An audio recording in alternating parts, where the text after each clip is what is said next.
Hello friends, welcome to பங்குச்சந்தை YouTube channel.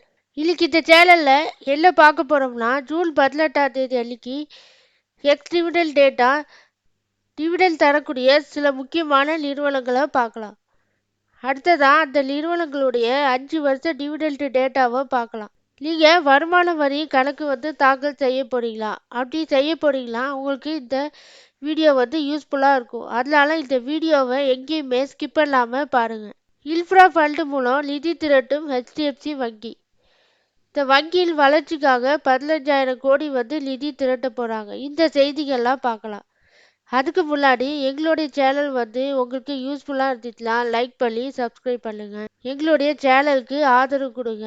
உங்களுடைய friends and ரிலேட்டிவ்ஸ்க்கு share பண்ணுங்கள். உங்களுக்கு வேறு ஏதாவது ஷேர் மார்க்கெட்டுக்கு தேவையான தகவல் தேவைன்னா கமெண்ட் பாக்ஸில் சொன்னீங்கன்னா நாங்கள் வீடியோவாக போஸ்ட் பண்ணுறோம். எங்களுடைய சேனலுக்கு லைக்கும் சப்ஸ்கிரிப்ஷனும் பண்ணிவிட்டு வீடியோ பாருங்கள். இப்போ வாங்க வீடியோக்குள்ளே போகலாம். இந்த வாரத்தில் பார்த்தீங்கன்னா சனி ஞாயிறு மார்க்கெட்டு எப்பயுமே லீவு. மண்டேவும் பார்த்தீங்கன்னா பக்ரீத்னால NSE BSE மீண்டும் க்ளோஸ் பண்ணியிருக்காங்க.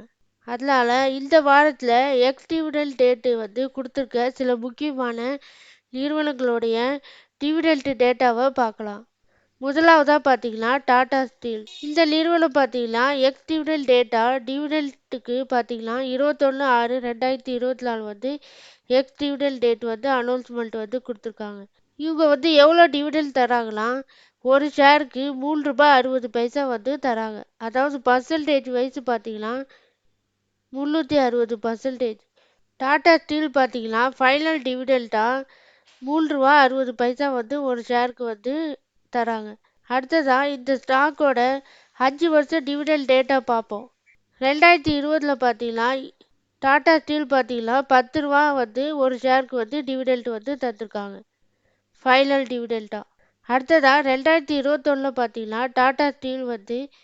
25 ஒரு ஷேருக்கு டிவிடெண்ட் அனௌன்ஸ்மெண்ட் கொடுத்துருக்காங்க. 2022 ஒரு ஷேருக்கு ரூ. 51 வீதம் டிவிடெண்ட் கொடுத்துருக்காங்க. 2023 ரூ. 3.60 கொடுத்துருக்காங்க. அடுத்ததான் 2024 இப்போ தான் 21/6/2024 ரூ. 3.60 டிவிடெண்ட் இதுக்குண்டான எக்ஸ் டிவிடெண்ட் டேட்டு பார்த்தீங்கன்னா 21/6/2024. இந்த டேட்டுக்குள்ளார உங்களுடைய டிமேட் அக்கௌண்ட்டில் இந்த ஷேர் எவ்வளோ இருக்கோ அந்த கணக்குப்படி ஒரு ஷேருக்கு ரூ. 3.60 வீதம் தருவாங்க. இந்த ஸ்டாக்கோட கரண்ட் ப்ரைஸ் பார்த்தீங்கன்னா 183.15 ட்ரேட் ஆகிட்டு இருக்கு. அடுத்ததா லார்சன் அண்ட் டூப்ரோ. இந்த நிறுவனமும் 20/6/2024 எக்ஸ் டிவிடெண்ட் டேட் கொடுத்துருக்காங்க டிவிடெண்ட்டுக்கு. லார்சன் அண்ட் டூப்ரோ பார்த்தீங்கன்னா ஒரு ஷேருக்கு ரூ. 28 வீதம் ஃபைனல் டிவிடெண்ட் அனௌன்ஸ்மெண்ட் கொடுத்துருக்காங்க. இந்த ஸ்டாக்கோட 5 இயர் 5 இயர் டிவிடெண்ட் டேட்டா பார்க்கலாம். 2020 பார்த்தீங்கன்னா ஸ்பெஷல் டிவிடெண்ட், ஃபைனல் டிவிடெண்ட், இன்டம் டிவிடெண்ட்னு 3 தடவை டிவிடெண்ட் கொடுத்துருக்காங்க. அதாவது 13/3/2020 இன்டம் டிவிடெண்ட்டாக ரூ. 10 கொடுத்துருக்காங்க. அடுத்ததான் 5/6/2020 ஃபைனல் டிவிடெண்ட்டாக ரூ. 8 கொடுத்துருக்காங்க. 23/10/2020 பார்த்தீங்கன்னா ஸ்பெஷல் டிவிடெண்ட்டாக ரூ. 18 ஒரு ஷேருக்கு கொடுத்துருக்காங்க. 2021 ரூ. 18 ஒரு ஷேருக்கு வீதம் டிவிடெண்ட் கொடுத்துருக்காங்க. 2022 ஃபைனல் டிவிடெண்ட்டாக ரூ. 22 கொடுத்துருக்காங்க. 2023 பார்த்தீங்கன்னா ரூ. 6 ஒரு ஷேருக்கு டிவிடெண்ட் கொடுத்துருக்காங்க. 2023 ரூ. 24 டிவிடெண்ட் ஒரு ஷேருக்கு கொடுத்துருக்காங்க. அதுக்கப்புறம் இப்போ பார்த்தீங்கன்னா 20/6/2024 எக்ஸ் டிவிடெண்ட் டேட் கொடுத்துருக்காங்க. இப்போ நமக்கு தரக்கூடிய ஒரு ஷேருக்கு டிவிடெண்ட் பார்த்தீங்கன்னா ரூ. 28. அதாவது ஃபைனல் டிவிடெண்ட்டாக ரூ. 28 தரப்போகிறாங்க.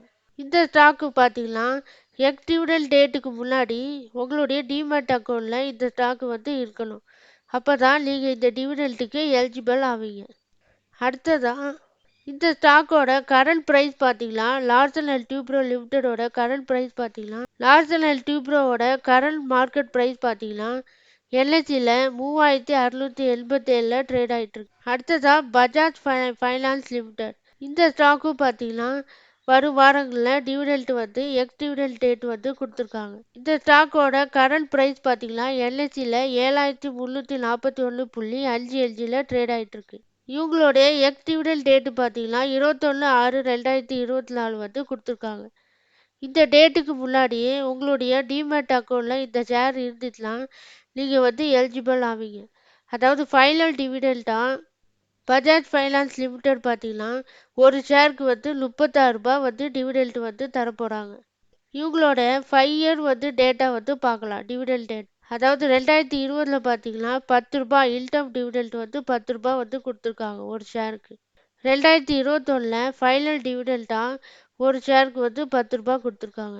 2022 ஒரு ஷேருக்கு ஃபைனல் டிவிடெண்ட்டாக 20 ரூபா கொடுத்துருக்காங்க. 2023 ஒரு ஷேருக்கு ஃபைனல் டிவிடெண்ட்டாக 30 ரூபா வந்து இப்போ இந்த இயரில் தான் அதிகமாக வந்து நமக்கு கொடுத்துருக்காங்க. டிவிடெண்ட் பார்த்தீங்கன்னா 36 ரூபாய் ஒரு ஷேருக்கு வந்து இந்த இயரில் தான் ஒரு ஷேருக்கு வந்து 36 ரூபாய் வந்து டிவிடெண்ட் வந்து தரப்போகிறாங்க. அதனால இந்த ஷேரும் நீங்கள் உங்களுடைய டிமேட் அக்கௌண்ட்டில் 21/6/2024 முன்னாடி இருந்துச்சுன்னா நீங்கள் இந்த டிவிடெண்ட்டுக்கு எலிஜிபிள் ஆவீங்க. அடுத்ததாக வரும் வாரங்களுடைய எக்ஸ் டிவிடெண்ட் டேட்டு தரக்கூடிய ஒரு கம்பெனி எதுனா HDFC life insurance company limited. இந்த ஸ்டாக்கோட கரண்ட் ப்ரைஸ் பார்த்தீங்கன்னா 598.35 ட்ரேட் ஆகிட்டு இருக்கு. இந்த ஸ்டாக்கோட எக்ஸ் டிவிடெண்ட் டேட்டு பார்த்தீங்கன்னா 21/6/2024. இந்த டேட்டுக்குள்ளாட உங்களுடைய டிமேட் அக்கௌண்ட்டில் இந்த ஸ்டாக் வந்து இருந்துச்சுன்னா நீங்கள் இந்த டிவிடெண்ட்டுக்கு எலிஜிபிள் ஆவீங்க. அதாவது ஒரு ஷேருக்கு ஃபைனல் டிவிடெண்ட்டாக 2 ரூபாய் வந்து தராங்க. இவங்களுடைய 5 இயர் டேட்டா வந்து டிவிடெண்டோட டேட்டா வந்து பார்க்கலாம். 2017 பார்த்தீங்கன்னா இவங்க வந்து 1 ரூபாய் 36 பைசா வந்து டிவிடெண்ட்டாக கொடுத்துருக்காங்க. 2019 1.63 வந்து டிவிடெண்ட் வந்து கொடுத்துருக்காங்க. 2021 பார்த்தீங்கன்னா 2.02 வந்து டிவிடெண்ட் வந்து கொடுத்துருக்காங்க. 2022 1 ரூபாய் 70 பைசா வந்து ஒரு ஷேருக்கு ஃபைனல் டிவிடெண்டாக கொடுத்துருக்காங்க. 2023 பார்த்தீங்கன்னா ஒரு ஷேருக்கு 1 ரூபாய் 90 பைசா வந்து கொடுத்துருக்காங்க. அதை அடுத்து இப்போ பார்த்தீங்கன்னா 2024 ஃபைனல் டிவிடெண்டாக ஒரு ஷேருக்கு வந்து 2 ரூபாய் கொடுக்க போகிறாங்க. அடுத்ததாக இதே மாதிரி Bajaj finance, Tata steel, HDFC life insurance, LLD இதை மாதிரி முக்கியமான நிறுவனங்கள் பார்த்தீங்கன்னா அடுத்த வரும் வாரத்தில் வந்து டிவிடெண்ட் வந்து எக்ஸ் டிவிடெண்ட் டேட் வந்து அனௌன்ஸ்மெண்ட் வந்து கொடுத்துருக்காங்க. இது மட்டும் இல்லாமல் சில நிறுவனங்கள் பார்த்தீங்கன்னா முதலீட்டாளர்களிருந்து பங்குகளை வந்து திரும்ப பெற போவதாகவும் ஒரு அறிவிப்பு வந்து கொடுத்துருக்காங்க. மேலும் பார்த்தீங்கன்னா சில நிறுவனங்கள் வந்து போனஸ் வெளியீடு, பங்கு பிரிப்பு இதெல்லாம் நடவடிக்கையில் ஈடுபட போகிறதா ஒரு அனௌன்ஸ்மெண்ட் வந்து கொடுத்துருக்காங்க. அதனால முதலீட்டாளர்கள் பார்த்தீங்கன்னா இந்த பங்குகள்லாம் கொஞ்சம் கூடுதல் கவனம் செலுத்தி ட்ரேட் பண்ணுறது அவசியம்னு சொல்லிக்கிறேன். அடுத்ததாக வருமான வரி வந்து தாக்கல் செய்ய போறீங்களா? அப்படி நீங்கள் செய்ய போறீங்களா? இந்த ஆவணங்கள்லாம் உங்கள்கிட்ட வைத்திருக்கிறது ரொம்ப முக்கியம். அது என்னென்ன ஆவணங்கள் இப்போ பார்க்கலாம். முதலாவதாக வருமான வரி கணக்கு எனப்படுவது பார்த்தீங்கன்னா ஐடிஆர் தாக்கல் செய்வதற்கு முன்பு அதற்கு தேவையான அனைத்து ஆவணங்களையும் சரியாக வைத்துக்கொள்வது ரொம்ப முக்கியம். இந்த ஆவணங்கள் ஏதாவது ஒன்று இல்லாட்டியும் நம்மளால ஐடிஆர் வந்து தாக்கல் செய்யப்பட முடியும். சில நேரம் நிராகரிக்கப்பட வாய்ப்பு இருக்கு. அதனால வருமான வரி தாக்கல் செய்யறதுக்கு முன்னாடி ஒரு முறைக்கு 2 முறை வந்து அந்த ஆவணங்களை செக் செய்ய வேண்டும். செக் செய்த பின் பார்த்தீங்கன்னா வருமான வரி தாக்கல் செய்ய மிக முக்கியமான ஆவணம் என்னன்னா பேன் மற்றும் ஆதார் வந்து ஆகிய ரெண்டும் வந்து முக்கியமாக நமக்கு தேவை. எதனாலனா வருமான வரி தாக்கல் செய்வதற்கு ஆன்லைனில் லாகின் செய்வதற்கு ஆதார் அல்லது பேன் எண் வந்து கட்டாயம் வந்து நம்ம கொடுக்கணும். அப்படி கொடுத்தாதான் வருமான வரி போர்ட்டலில் வந்து உங்களுடைய பேன் மற்றும் ஆதார் பதிவு செய்தாதான் உங்களுடைய விவரங்கள் வந்து வரும்.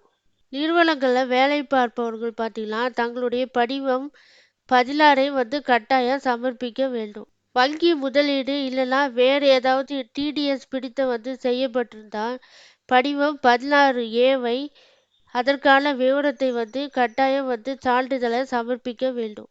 டெபாசிட் உள்ளிட்ட முதலீடுகள் மூலம் கிடைக்கும் வட்டிக்கான சான்றிதழை கட்டாயம் வந்து நம்ம சமர்ப்பிக்க வேண்டும்.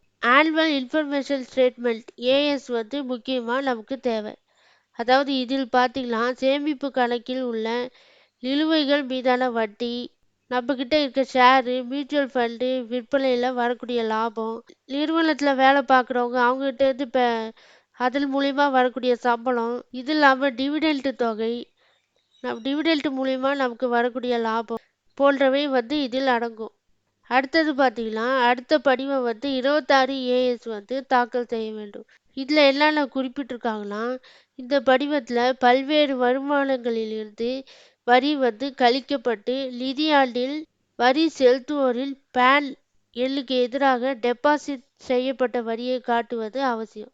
அதாவது பார்த்தீங்கன்னா, கார் வாங்குவது அல்லது வெளிநாட்டு பயணம் போன்ற செலவுகளுக்கு வரி செலுத்துபவரிடமிருந்து வசூலிக்கப்பட்ட டிடிஎஸ் வரியையும் படிவம் 26 ஏஎஸ் தெரிவிக்க வேண்டும். மூலதன ஆதாய வரி அப்படின்னா வரி செலுத்துவோர் ஐடிஆர் படிவத்தில் பார்த்தீங்கன்னா மூலதன ஆதாயம் குறித்த விவரங்களை நம்ம கட்டாயம் தெரிவிக்க வேண்டும்.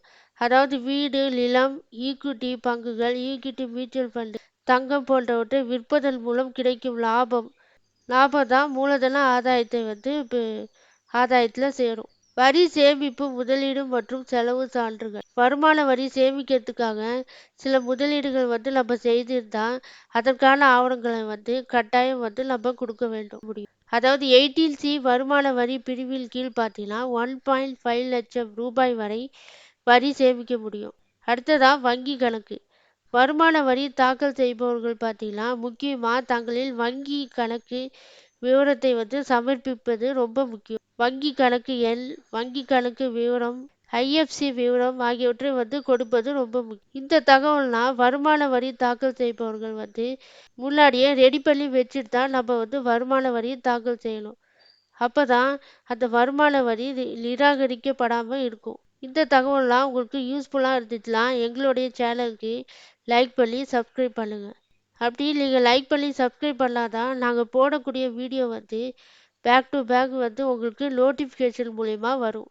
அடுத்ததா இன்ஃப்ரா ஃபண்டு மூலம் நிதி திரட்டும் ஹெச்டிஎஃப்சி வங்கி. இது எதுக்காக நிதி திரட்டுறாங்கன்னா வங்கியில் வளர்ச்சிக்காக ரூபாய் 15,000 கோடி நிதி திரட்ட போறதா ஒரு டேட்டா கொடுத்துருக்காங்க. நடப்பு நிதியாண்டில் பல்வேறு வகையான பத்திரங்கள் மூலமாக 60,000 கோடி நிதி திரட்ட போறதா ஹெச்டிஎஃப்சி வங்கி ஏப்ரல் மாதத்துல ஒரு டேட்டா சொல்லியிருந்தாங்க. இப்ப பாத்தீங்கன்னா இந்த கடன் பத்திரங்கள் மூலம் குறைந்தபட்ச முதிர்வு காலம் பார்த்தீங்கன்னா 7 ஆண்டுகளாக இருக்குன்னு ஒரு டேட்டா சொல்லியிருக்காங்க. இந்த கடன் பத்திரங்கள் மூலம் திரட்டப்படும் நிதி பார்த்தீங்கன்னா வங்கிகளில் கட்டாய இருப்பு தேவைகளான எஸ்எல்ஆர் மற்றும் சிஆர்ஆர் ஆகியவற்றின் பராமரிப்பிலிருந்து விலக்கு அளிக்கப்படுவதாக ஒரு டேட்டா கொடுத்துருக்காங்க. இப்போ எஸ்எல்ஆர்லாம் என்னன்னு பார்க்கலாம். எஸ்எல்ஆர்லாம் நம்ம உதாரணத்துக்கு நம்ம வீட்டில் நமக்கு ஒரு பணம் தேவை, திடீர் பணம் தேவைன்னா ஒரு நகையை அடமானம் வச்சு பணத்தை பெறுவோம். அந்த பணத்தை நம்ம வச்சு நமக்கான தேவையை